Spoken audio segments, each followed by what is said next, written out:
Good day and welcome to Big Bad Tech. I'm your instructor, Jim Pytel, and today's topic of discussion is power measurement in balanced three-phase AC systems. Our objective is to examine different methods of power measurement for balanced three-phase AC systems. We'll examine the 3-wattmeter method and the single-wattmeter method and discuss the advantages and disadvantages of these techniques. This lecture operates under the presumption the viewer has more than a passing familiarity with the analysis of balanced and unbalanced 4-wire Y, 3-wire Y, and delta configurations in three-phase AC systems, as illustrated in the three-phase AC examples lecture, available at the Big Bad Tech channel. If you haven't watched this lecture yet, or only dimly recall its contents, please take the time to do so now. So don't bog this lecture down in lengthy calculations. Let's just use the results of the aforementioned three-phase AC examples lecture as a jumping-off point for our discussion. If you recall, we calculated the electrical properties of a balanced configuration of 3 load elements, where each element is modeled as an impedance of 425 ohms at an angle of 40 degrees when configured as a balanced 4-wire Y, a balanced 3-wire Y, and a balanced delta configuration in a 60 Hz, 120, 208 volt three-phase AC system. Then we modified one of the impedances to 345 ohms at an angle of 30 degrees and analyzed an unbalanced 4-wire Y, an unbalanced 3-wire Y, and an unbalanced delta configuration in the same 60 Hz, 120, 208 volt three-phase AC system. Let's restrict ourselves to the measurement of power in balanced three-phase AC systems for this particular lecture. We'll examine power measurement in unbalanced three-phase AC systems in a later lecture detailing the 2-wattmeter method. The results for the balanced configurations appear before you. You may want to take a screenshot of this data, particularly the line-to-line voltages, the line current, and total power figures, because we'll be referencing this set for several illustrated examples. You should note some very predictable outcomes that highlight how these different balanced configurations interact with the three-phase AC systems. Let's zoom in on each data set. Here's the data for the balanced 4-wire Y configuration. Note each branch impedance directly experiences a smaller line-to-neutral voltage, where each line-to-neutral voltage has a relative 120-degree shift between the other phases. Load current magnitude through each identical load impedance exhibits the same magnitude and the same relative phase shift. As a result, each load impedance experiences the same amount of apparent, real, and reactive power. Total apparent, total real, and total reactive power would be an individual apparent, real, and reactive power figure times 3. In the balanced condition, there exists no current in the neutral line. Given the balanced condition, no current exists in the neutral line, and we can effectively remove it from consideration. This is unsurprisingly called a balanced 3-wire Y configuration, and we can retroactively apply the previously calculated balanced 4-wire properties to this 3-wire Y arrangement. You'll again note each individual load impedance in a balanced 3-wire Y configuration experiences the same voltage magnitude, the same current magnitude, and the same relative phase shift. As a result, each load impedance experiences the same amount of apparent, real, and reactive power. Total apparent, total real, and total reactive power would be an individual apparent, real, and or reactive power figure times 3. You'll note for Y configurations, it's often a recommended practice to reference everything with respect to one of the line-to-neutral voltages, in this case L1 at 120 volts at an angle of 0 degrees. If you wanted to be hard-headed about this and reference all your calculations with respect to one of the line-to-line voltages, you'd have to shift these results 30 degrees clockwise or negative 30 degrees. Finally, here's the data for the balanced delta configuration.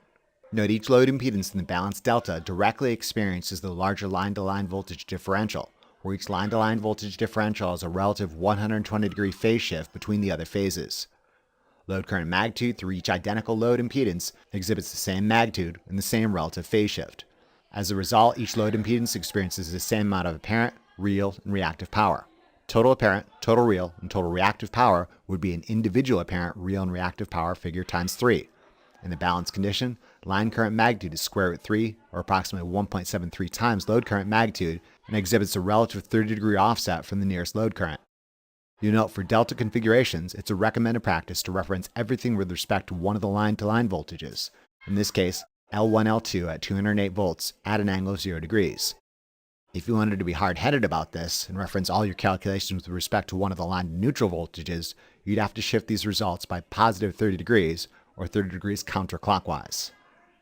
Comparing the balanced Y and balanced delta configurations, you'll note that the load impedances of the delta configuration experience a voltage magnitude square root 3, or roughly 1.73 times larger than that experienced by the same loads in the Y configurations. As a result, they draw a current square root 3, or roughly 1.73 times larger than that experienced by the same loads in the Y configuration, Given power is a product of voltage and current, the loads in the delta configuration experience square root 3 times square root 3, or roughly 3 times the power. The larger point for this particular lecture, focusing on three-phase AC power measurement, being this. You already know how to calculate and measure power in three-phase AC systems. AC power consists of real and reactive components, and these different dimensions of power can be calculated for an individual element using any one of the numerous methods at our disposal. Power for an individual load is the complex conjugate of load voltage times load current. Additionally, power for an individual load is the complex conjugate of load voltage squared divided by impedance. And finally, power for an individual load is the complex conjugate of load current squared times impedance. Total apparent, total real, and total reactive power for any three-phase AC system is simply the summation of individual apparent, real, and reactive power figures, and will remain so whether the load is balanced or unbalanced, Y or delta, black, brown, red, orange, yellow, green, blue, purple, gray, or white. Again, calculating power for individual elements should be well within your capacity. Total power is simply the summation of individual powers. If one wanted to experimentally measure power for any system, one could put 3 voltmeters and 3 ammeters inside a circuit and simply summate the results for the 3 individual loads. Through sheer brute force and stubbornness, this would yield the correct results every single time.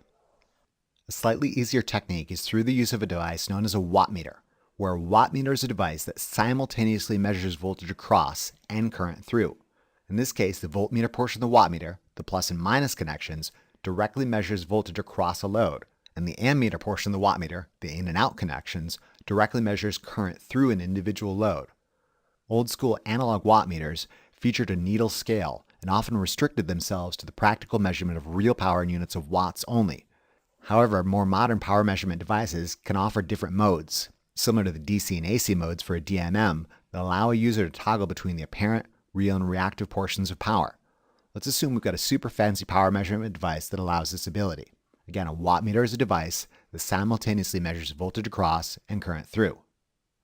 3 wattmeters hooked in the following fashions could measure power experienced by the 3 individual loads inside our various configurations. If we summated the figures displayed by this army of wattmeters, they would yield our total apparent, our total real, and total reactive power experienced by these systems. This is unsurprisingly called the 3-wattmeter method, and it will yield correct results every single time, whether the load is a 4-wire Y, a 3-wire Y, or a delta configuration, and whether the load is balanced or unbalanced. The 3-wattmeter method is a reliable and robust technique that really lets a user know what's happened to each individual load at any point in time.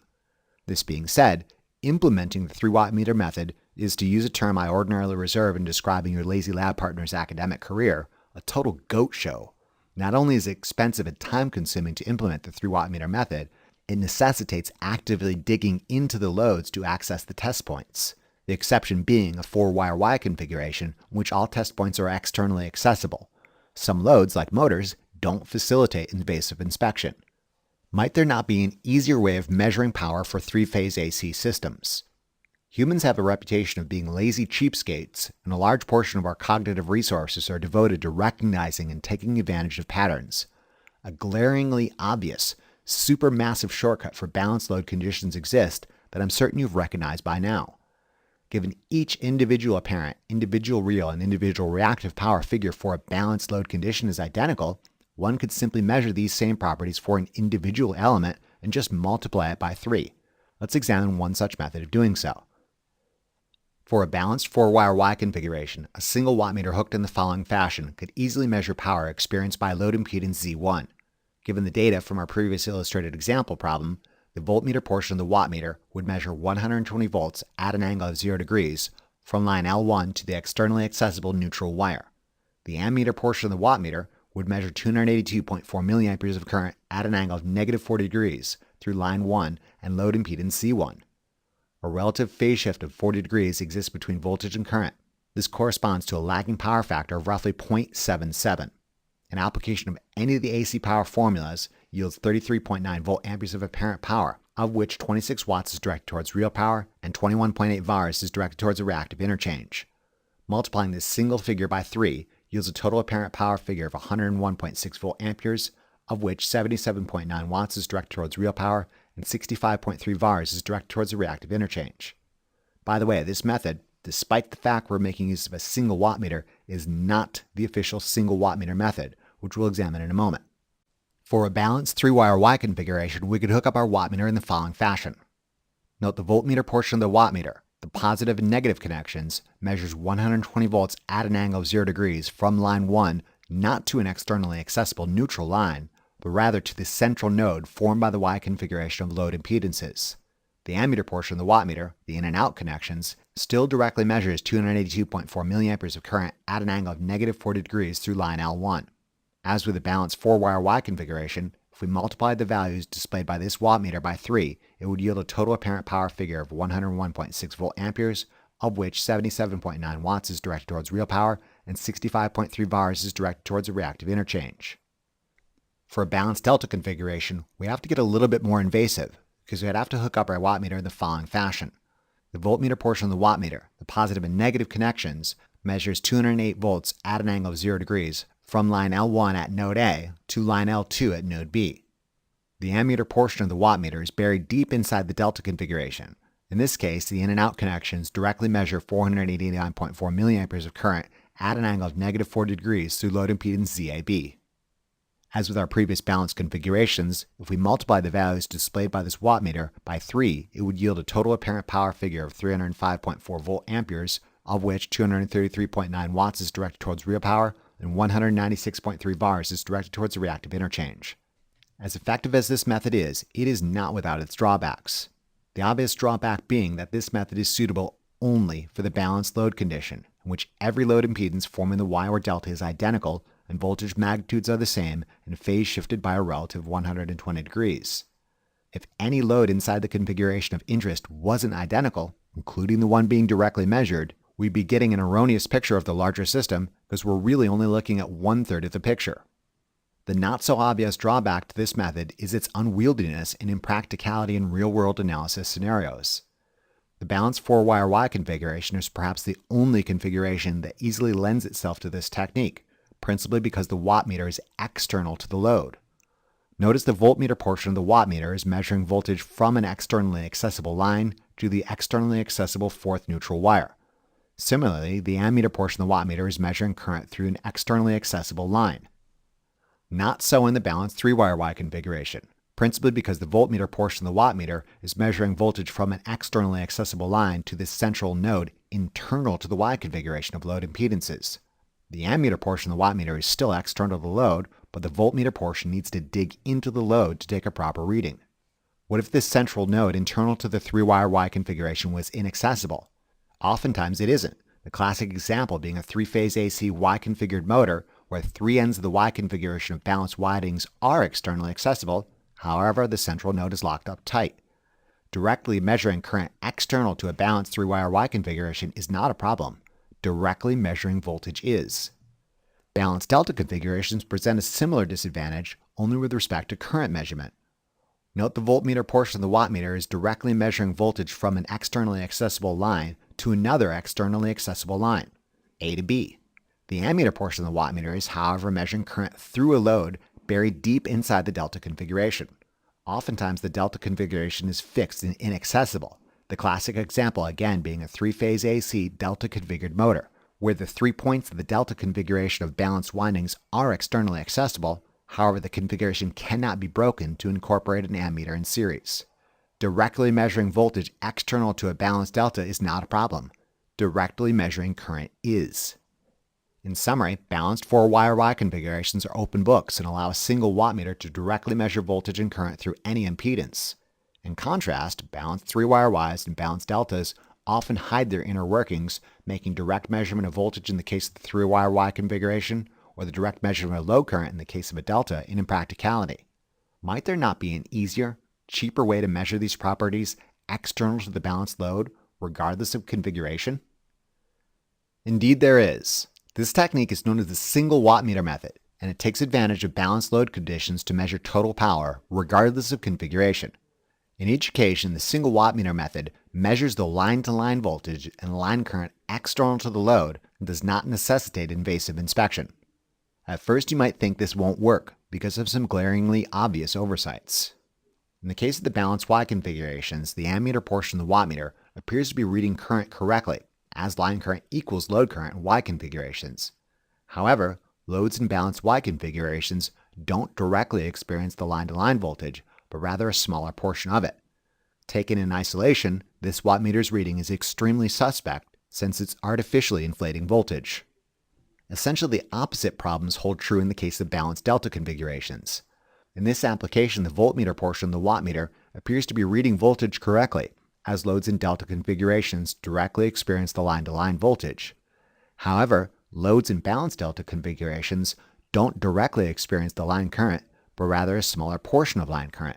Taken in isolation, this wattmeter's reading is again extremely suspect since it's artificially inflating current.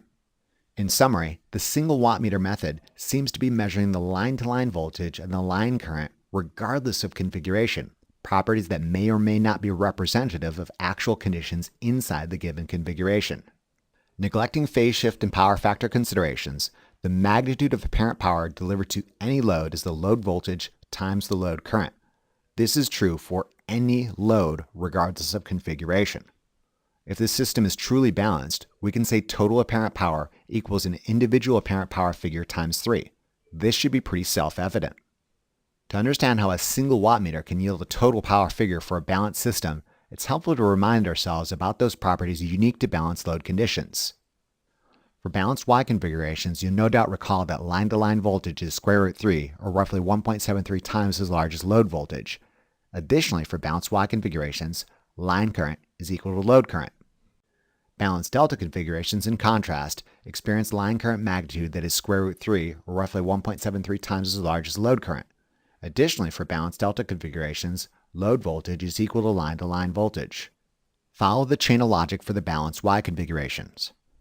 The single wattmeter is measuring line-to-line voltage and line current. For balanced Y configurations, line-to-line voltage is square root 3 times load voltage. For balanced Y configurations, line current is equal to load current. Follow the same chain of logic for balanced delta configurations. The single wattmeter is again measuring line-to-line voltage and line current. For balanced delta configurations, line current is square root 3 times load current. For balanced delta configurations, line-to-line voltage is load voltage. Both occasions result in the single wattmeter method indirectly measuring square root 3 times load voltage times load current. Recall that total apparent power for a balanced three-phase AC system is 3 times load voltage times load current. All we need to yield a total power figure is to simply multiply the single wattmeter method's reading by square root 3. Can you dig it?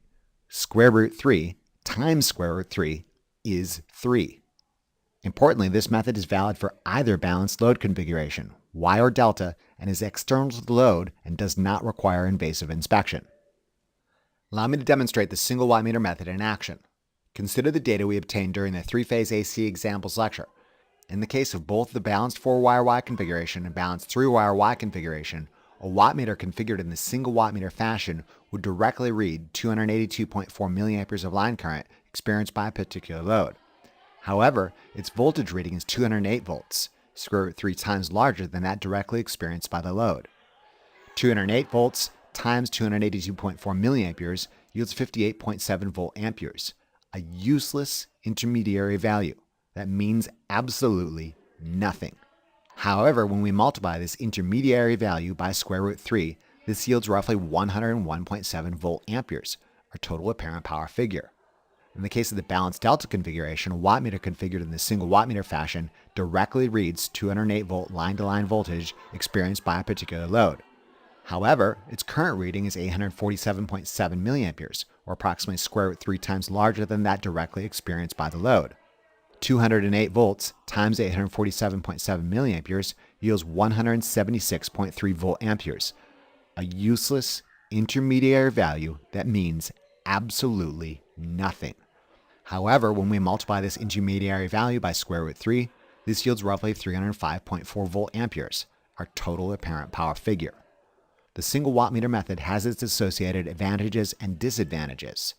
The obvious advantage is that it works for either load configuration. Y or delta requires only one wattmeter and is entirely external to the load requiring no invasive inspection. The obvious disadvantage to the single wattmeter method is that it is suitable only for the balance condition.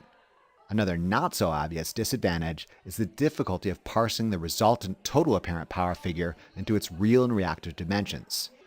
You'll note the phase shift between the voltage and current measured by the single wattmeter method is not representative of conditions internal to the load.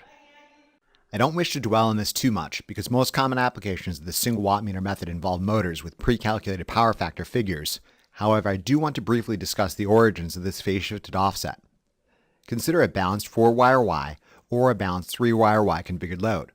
If we assume our voltage L1 is our reference at 0 degrees, load current would lead or lag this assumed reference proportional to the impedance angle. In our previous illustrated examples, load current would lag voltage by 40 degrees. Line-to-line voltage L1, L2 would be square root 3 larger and lead our assumed reference by 30 degrees. For balanced Y-configured load calculations, we ordinarily use L1 as our reference because it makes our calculations easier. The single wattmeter method, however, makes use of line-to-line voltage. As such, our analysis is shifted by 30 degrees clockwise or negative 30 degrees.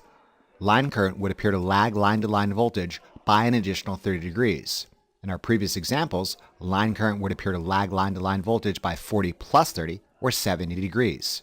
An individual knowledge of this artificially induced offset would simply subtract 30 degrees from the phase shift observed between line-to-line voltage and line current to derive the actual relative phase shift between load voltage and load current. Consider the origin of the same phenomenon for a balanced delta configured load. If we assume line-to-line voltage L1, L2 is our reference at 0 degrees, load current would lead or lag this assumed reference proportional to the impedance angle. In our previous illustrated examples, load current would lag load voltage by 40 degrees. The single wattmeter method, however, does not read load current. It reads line current, which is square root 3 larger and lags the nearest load current by an additional 30 degrees. In our previous example, line current would appear to lag line-to-line voltage by 40 degrees plus 30 degrees or 70 degrees. An individual knowledgeable of this artificially induced offset would simply subtract 30 degrees from the phase shift observed between line-to-line voltage and line current to derive the actual relative phase shift between load voltage and load current. While this method of correcting for the phase-shifted offset does exist, it's not especially convenient unless you've got diagrams like these written in your notes. Hint, hint. Luckily, it's often not necessary to go such lengths because of another convenient shortcut in the form of power factor. You'll recall power factor is in effect a pre-calculated means of converting between apparent and real power and vice versa. Power factor is also the cosine of the apparent power angle when apparent power is represented as a complex number. Power factor is a readily available quantity for balanced load like motors, oftentimes printed right on the motor nameplate. Given each impedance in our example scenarios has an angle of 40 degrees, and load current lags load voltage by a relative 40 degrees, each load, and by extension the whole system, would have a lagging power factor of cosine 40 degrees, or roughly 0.766. Consider the single wattmeter method employed in our previous balanced Y configurations, where the user is now aware that each impedance in the balanced load has a lagging power factor of 0.766. As previously, the single wattmeter method yields 58.7 volt amperes, a useless intermediary value that means absolutely nothing. However, when we multiply this intermediary value by square root 3, this yields roughly 101.7 volt amperes, our total apparent power figure.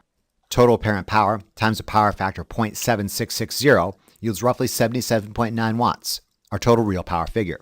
You'll note this corresponds to the sum of the individual real power figures, or an individual real power figure times 3 for our previous balanced Y configured loads. If we wanted to, we could solve for total reactive power using any number of available methods. For example, given apparent power magnitude is the square root of the sum of the squares of the real and reactive power components, an algebraic rearrangement of this equation demonstrates reactive power is the square root of the difference of the squares of apparent and real power.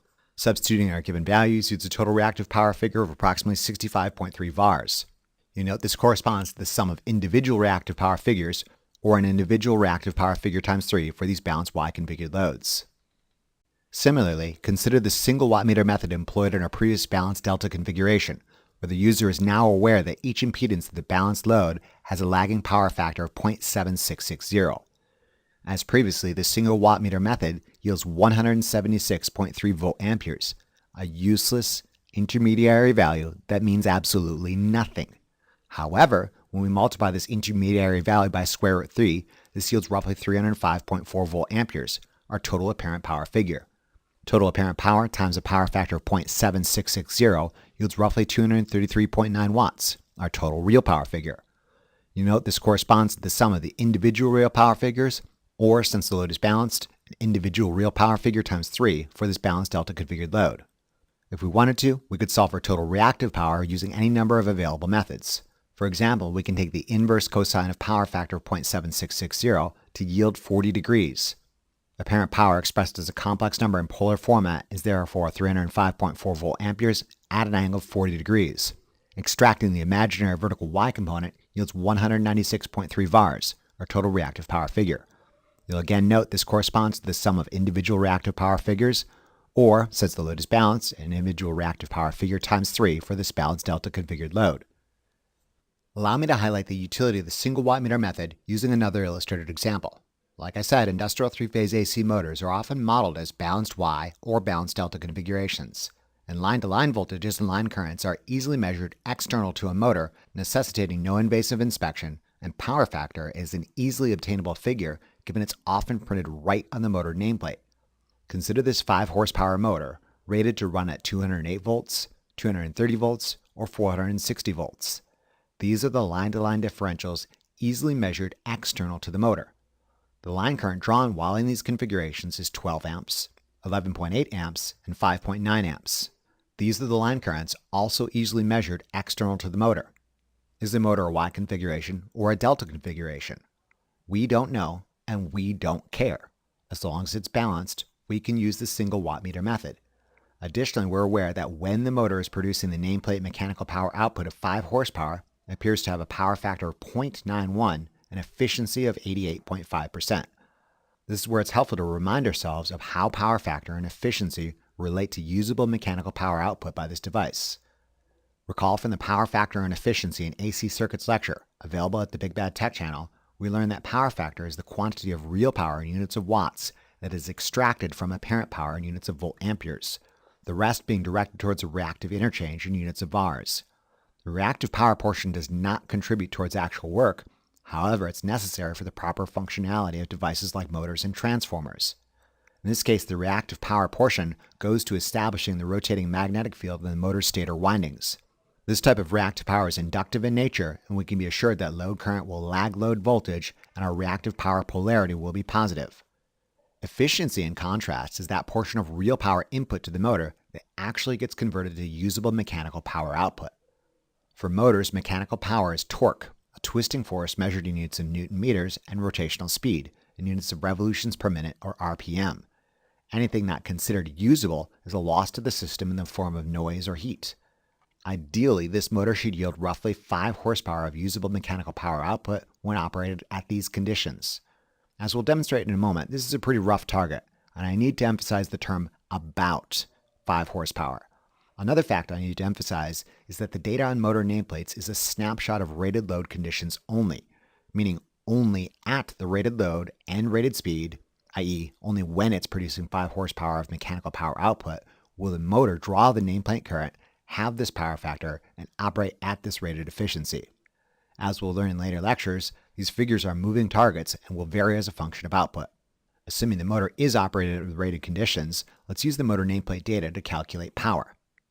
Operated at 208 volts, the motor appears to draw 12 amps of current. 208 volts times 12 is 2,496 volt amperes, a useless intermediary number that means absolutely nothing. When we multiply this by square root 3, we obtain 4,323.2 volt amperes. This is our total apparent power input to the system. Multiplying total apparent power by a power factor of 0.91 yields 3,934.1 watts of total real power being input to the motor.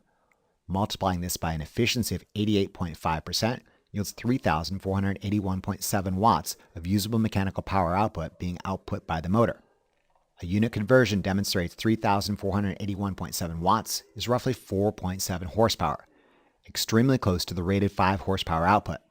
You'll note when operated at 208 volts, this motor is slightly undershooting the 5 horsepower nameplate mark. If we wanted to, we could solve for total reactive power using any number of available methods. For example, given apparent power magnitude is the square root of the sum of the squares of real and reactive power, an algebraic rearrangement of this equation demonstrates reactive power is the square root of the difference of the squares of apparent and real power. Substituting in our given values yields a total reactive power figure of approximately 1,792.4 VARs. This quantity of reactive power doesn't go towards real power production. It is, however, essential to the operation of a motor. Your turn. See if you can solve for the total apparent, total real, and total reactive power input to the system and the mechanical power output in units of watts and horsepower when the motor is operated at 230 volts and again at 460 volts. Big surprise, you should be getting an output of close to 5 horsepower. By all means, pause the lecture and try this on your own. If you're tracking, you should have obtained the following results. Operated at 230 volts, the motor appears to draw 11.8 amps of current.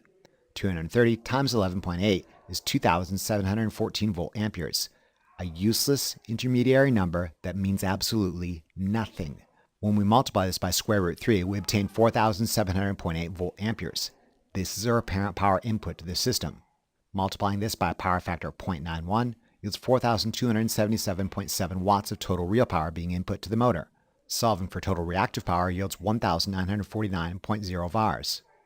Multiplying our real power input to this system by an efficiency of 88.5% yields 3,785.8 watts of usable mechanical power output being output by this motor. A unit conversion demonstrates is roughly 5.1 horsepower, extremely close to the rated 5 horsepower output. You note when operated at 230 volts, this motor slightly overshoots the 5 horsepower nameplate mark. Let's now perform these same calculations for the high voltage configuration. When operated at the increased voltage of 460 volts, the motor appears to draw less current at 5.9 amps. 460 volts times 5.9 amps is 2,714 volt amperes, a useless intermediary number that means absolutely nothing. When we multiply this by square root 3, we obtain 4,700.8 volt amperes. This is our total apparent power input to the system. Multiplying total apparent power by a power factor of 0.91 yields 4,277.7 watts of total real power. Solving for total reactive power yields 1,949 VARs. Multiplying our real power input to the system by an efficiency of 88.5% yields 3,785.8 watts of usable mechanical power output. A unit conversion demonstrates 3,785.8 watts is roughly 5.1 horsepower, extremely close to the rated 5 horsepower output. You'll again note when operated at 460 volts, this motor slightly overshoots the 5 horsepower nameplate mark. Compare and contrast the motor operated at 230 volts with the data operated at 460 volts. At the reduced 230 volts, it drew more current to yield the same amount of total apparent, total real, and total reactive input and usable power output. At the increased 460 volts, it drew less current to yield the same amount of total apparent, total real, and total reactive power input and usable power output. It makes sense and our calculations are inside the 5 horsepower ballpark. Again, the utility of the single wattmeter method should not be underestimated. Given a single line-to-line voltage measurement across the externally accessible lines and a single line current reading through one of the externally accessible lines, we're capable of determining the total apparent power input to a balanced load, Y or delta configuration, without digging into it. If we needed to experimentally determine the relative phase shift between voltage and current, we'd have to compensate for the artificial 30-degree offset inherent to this method. However, given a pre-calculated power factor figure, we're freed from this toil and can determine total real and total reactive power input to this balanced system rather easily, where total apparent power is square root 3 times line-to-line voltage times line current.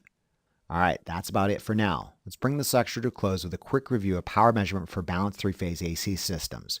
We'll examine power measurement in unbalanced three-phase AC systems using the 2-wattmeter method in a later lecture.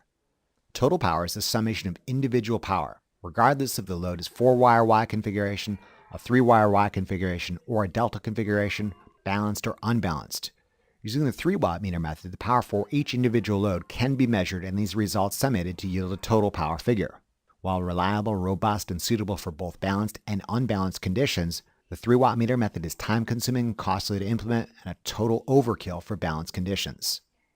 In a balanced condition, total power is an individual power figure times 3.